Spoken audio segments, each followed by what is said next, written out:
DZRH, member, kapisanan ng mga broadcaster ng Pilipinas.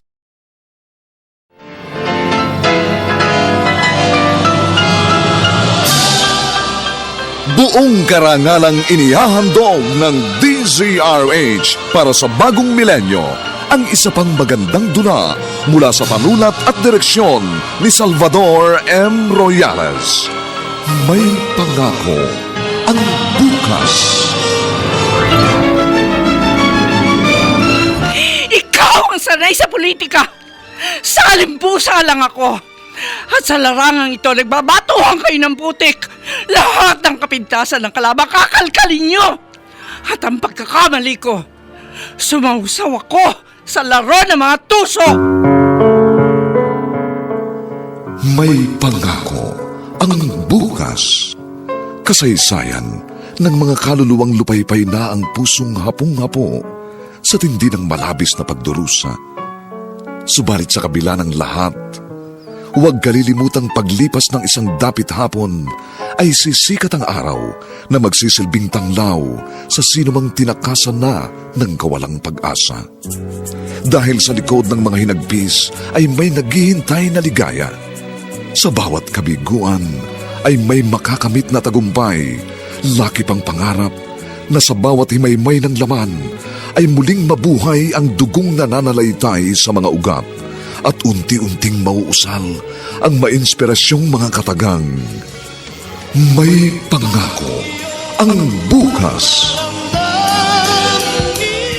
May pangako ang bukas. Isa na namang natatanging dulang pangradyo na inyong aabangan at kalulugdan, mag-iiwan ng mga magagandang halimbawa at aral. May pangako ang bukas.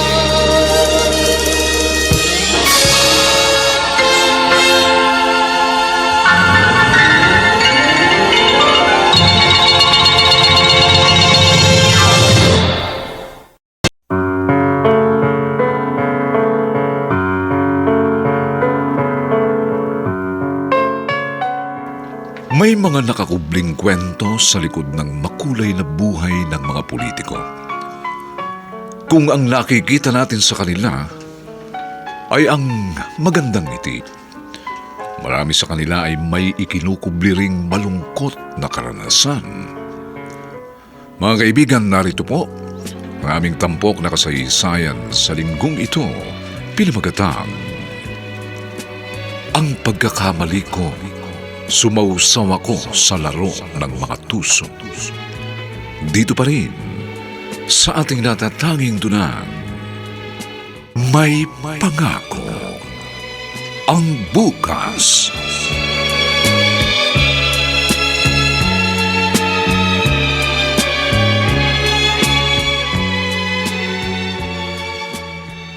Carlos, ano ba talagang sasabihin mo? Bakit excited na excited ka kanina sa telepono? Tiyak na matutuwa ka rin, Pepperly. Bakit nga? Ano nga yun? Kanina, sa meeting namin ng mga kapartido natin sa politika, sila nagsabing wala raw ibang dapat pumalit sa akin bilang mayor nitong bayan natin kundi ikaw. Ako? Oo, ikaw. Nasa pangatlong termino na ako, kaya disqualified na akong tumakbo sa kaparehong posisyon. Kaya ikaw magpa-file ng Certificate of Candidacy sa pagka-mayor. Ikaw? Ano ka? Ako? Ako magiging advisor mo. Carlos, baka hindi ko kaya. Huwag kang mag-alala, Beverly. Sa papel ka lang naman magiging mayor eh. Kapag nanalo ka, ako pa rin ang magpapatakbo ng munisipyo. Ikaw lang ang pipirma ng mga papeles na dapat pirmahan dahil ikaw ang halal ng bayan. Pero mananalo kaya ako? O, susuportahan ka ng partido. Isa pa akong incumbent. At siyempre, nasa atin ang makinarya. Kapartido pa tayo ng nasa Malacanang, kaya yamado tayo. Ano kaya kung patakbuhin mo na lang na mayor yung kasalukuyan mong bise? Nung una yan talagang plano ko, si Vice ang tatakbo. Pero naisip ko, kapag siyang nahalal, hindi ko na mababawi sa kanyang posisyon. Kaya ikaw na lang.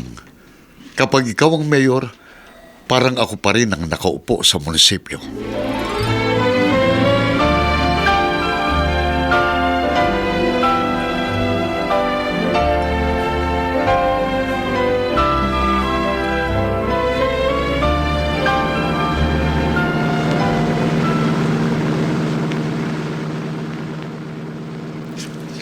Sa totoo lang, masarap din nga siguro maging mayora. Pero may problema. Marumi ang politika. Jack, sisiraan ako ng makakalabang ko. Baka mahalungkat ang nakaraan ko. Anong gagawin ko?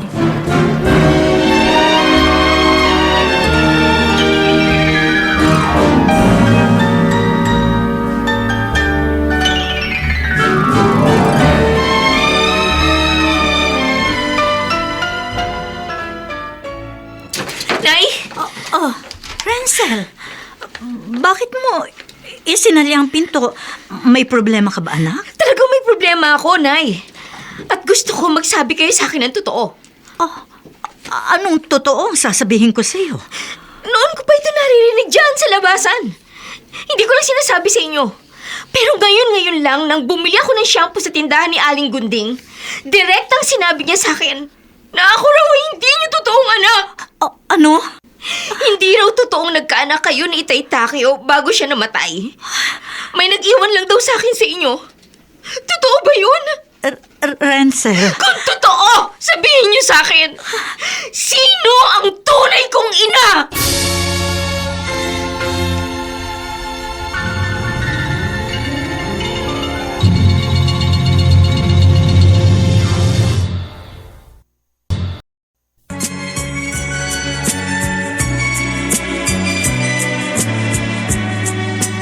At ngayon, balikan natin ang tampok na kasaysayan sa ating dulang. May pangako ang bukas.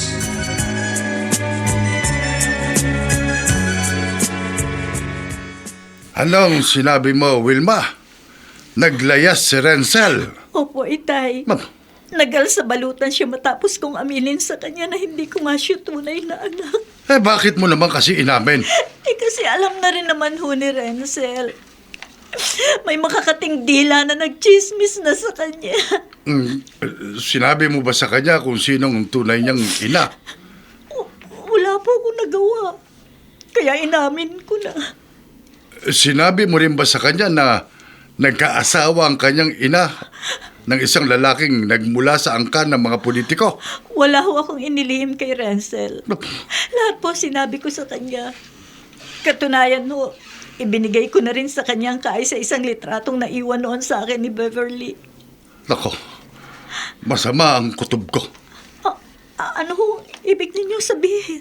Itong pag-alis na ito ni Renzel, baka mas malaking gulo ang maging resulta nito, Wilma. Hindi ko ho kayo maintindihan.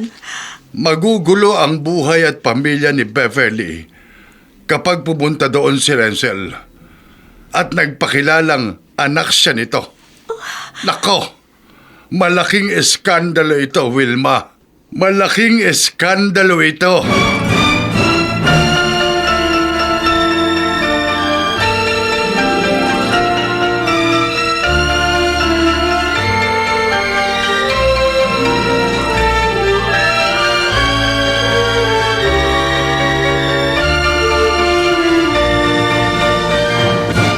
Mami, tama lang si Daddy. Ngayon na last term na niya bilang mayor, dapat kayo naman yung kumandidato. Kabado kasi ako, Mini. Bakit naman kayo kakabahan? Wala akong alam sa politika. Mami talaga. Siyempre, tuturuan kayo ni Daddy. Si Vilma Santos nga, ano bang alam nun ng kumandidato bilang mayor? Di ba? Dahil asawa siya ng senador, natuto siya. Kaya matututo rin kayo. Siguro nga, matututo rin ako. Pero ang kinatatakutan ko ay yung intriga. Ang mga paninira. Wala naman silang pwedeng ipanira sa inyo eh. Naging malinis din yung panunungkulan ni Daddy. Mula pa nung town councilor siya hanggang maging vice, tapos naging mayor. Hindi siya mananalo ng 3 termino kung hindi siya gusto ng mga tao. Daddy mo yun. Iba naman ako. Mami, ano ba naman kayo? Lahat ng supporters ni Daddy, magiging supporter niyo rin. Kaya sigurado na rin ang inyong panalo.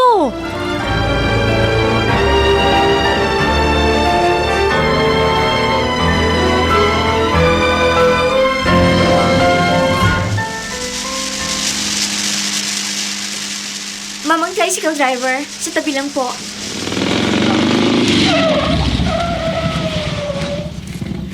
Heto pong bayad ko. Salamat po. Sige po, salamat din. Sabi ng napagtanungan ko, unang malaking bahay daw sa pagpasok sa subdivision ang bahay ng mayor. Heto yun. Ang yaman pala nila. Ang laki ng bahay. Ang lawak pa ng bakuran. Sabi ni inay, mayor daw ngayon sa bayang ito ang naging asawa ng tunay kong ina. Oh, bigla akong kinabahan. Ano kaya ang mabuti kong gawin? Magpapakilala ba akong anak niya? Miss, bakit patanaw-tanaw ka sa bahay ni na Mayor? Siguro may balak ka masama, no? Kung di mo balak magnakaw, malamang miyembro ka ng mga rebelde. At may balak kayong masama kay Mayor. Sir. Halika, sumama ka sa akin. Sir, saan niyo po ako dadalhin? Minsan ang may nagtangka sa buhay ni Mayor. Kaya naging maingat na kami. Paniguro lang. May mga itatanong lang kami sa'yo sa guardhouse.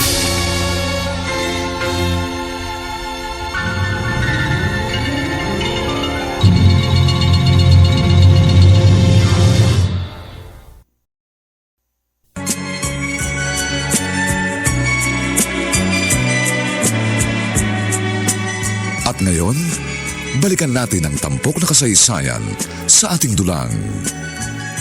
May pangako ang bukas.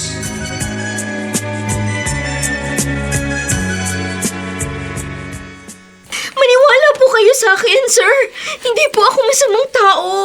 May ID ka ba dyan? Meron po. Patingin. Sandali lang po. Narito sa bag ko. Ito po, sir. Senior high school student ka pala. Totoo ba ito? O pinagawa mo lang? Sir, totoo po yan. Taga Maynila ka. Paano kang nakarating dito sa bayan namin? Jimmy, Ay, kayo po pala, ma'am. kaninang nakadungaw ako sa bintana ng kwarto namin ng asawa ko. May natanaw akong babae na isinama mo rito sa guardhouse. Girlfriend mo ba yun? Naku, ma'am. Hindi po. Ito po yung babae. Nakita ko ho kasing parang nagmamatsyag dyan sa labas. Dinala ko ho rito para imbestigahan. Magandang hapon po, ma'am. Hindi po ako masamang tao. Bakit parang nagmamatsyag ka raw sa labas nitong bakuran namin? Ano bang kailangan mo? Nagbabakasakali lang po, ma'am. Na ano? Na baka po nangangailangan kayo ng katulong. Naglayas po kasi ako sa amin eh. Binalak po kasi akong pagsamantalahan ng stepfather ko. Sa katalantahan ko po. Basta na lang ako sumakay ng bus. Dito po ako nakarating sa bayan niyo. Ganun ba?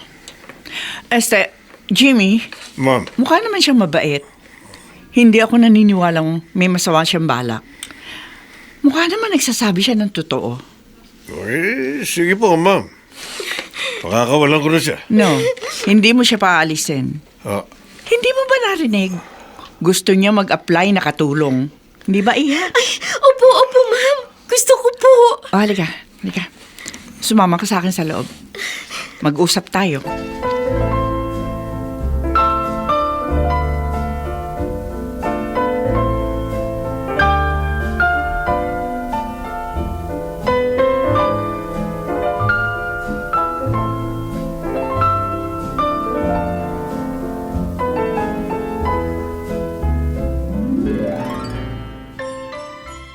Oh, Beverly, final na. Lahat ng member ng local chapter ng partido, pabor sa mukhaing ikaw ang papalit sa akin. Sasamahan kitang mag-file ng Certificate of Candidacy sa Lunes. Sandali lang, Carlos. Oh, bakit? Bago natin pag-usapan yan, gusto ko munang makilala mo ang bago nating kasambahay. Ha? Rancel, Ma'am, halika muna rito. may utos po ba kayo? Wala naman. Pero gusto ko muna makilala mo ang husband ko. Honey, siya naman si Rancel. Ang bagong household help natin. Magandang gabi po, Mayor. Magandang gabi naman. Excuse po. Babalik na po ulit ako sa kusina, ma'am. Sige, oo. Ituloy mo na yung ginagawa mo. Sige po. Saan mo nakuha ang bago nating katulong na yun? Kuha, nag-apply. Diyan, sa labas. Nakita ko mukha naman siya mabait. Tinanggap ko na. Hindi na siguro babalik yung dating katulong natin eh. Ay, ang hirap pag walang kasambahay. Beverly, kapag pinalitan mo na ako sa munisipyo bilang mayor, hindi pwede yung ganyan na basta ka nalang kukuha ng tauhan. Kung kukuha ka ng alalay, dapat yung kilala mo talaga. Okay, tatandaan ko yan. Pero Han, dito kay Renzel, pagbigyan mo na ako. Magaan kasi ang loob ko sa kanya eh. Nakakaawa naman kung paalisin ko pa. Sige. Pero obserbahan muna natin ang kilos niya. Pati ng kanyang ugali. Beverly, politika ang buhay natin. Mahirap nang basta magtiwala.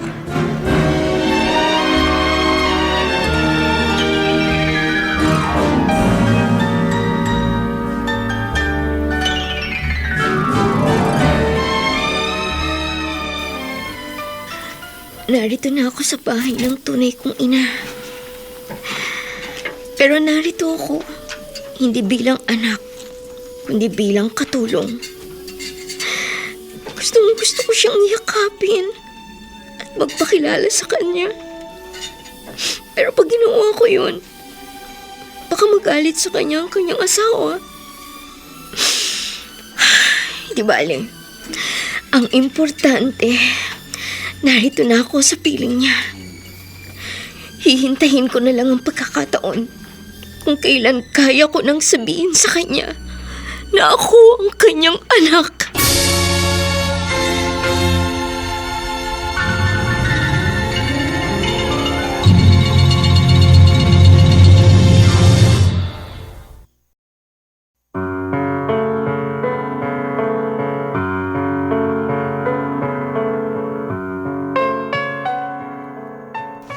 Darating pa nga kaya ang panahong makapagpapakilala si Renzel sa tunay niyang ina? Mga kaibigan, inaanyayahan po namin kayong bisitahin ang FB page ng May Pangako ang Bukas. Nakahanda po kaming tugunan ang inyong mga mungkahi o suggestion upang lalo naming mapaganda ang ating programa. Samantala, ang mga bituin ng radyo na nagsiganap sa ating pagtatanghal ay sina Vilma Borromeo, Rosana Villegas, Olive Madridejos, Phil Cruz, Bobby Cruz, Lionel Benjamin, at si Susan Robles sa papel na Beverly. Nilapatan ng tunog ni Jerry Mutiab. Sa musika ni Buboy Salong. Superbisyong teknikal ni Eric Lucero. Ang kasaysayang ito ay mula sa panulat ni Alex Areta at sa direksyon ni Ben Mercado. Ito po ang inyong kaibigan June Martin Legaspi, nag-aanyayang huwag po ninyong kaliligtaang sundan at pakinggan ang mga susunod pang kabanata ng kasaysayang ito. Ang pagkakamali ko, sumausaw ako sa laro ng mga tuso.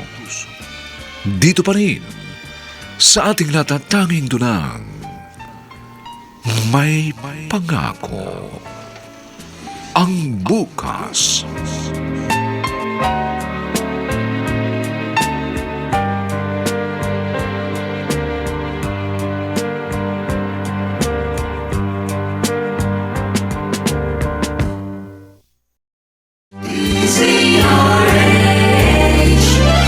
DZRH, member, kapisanan ng mga broadcaster ng Pilipinas.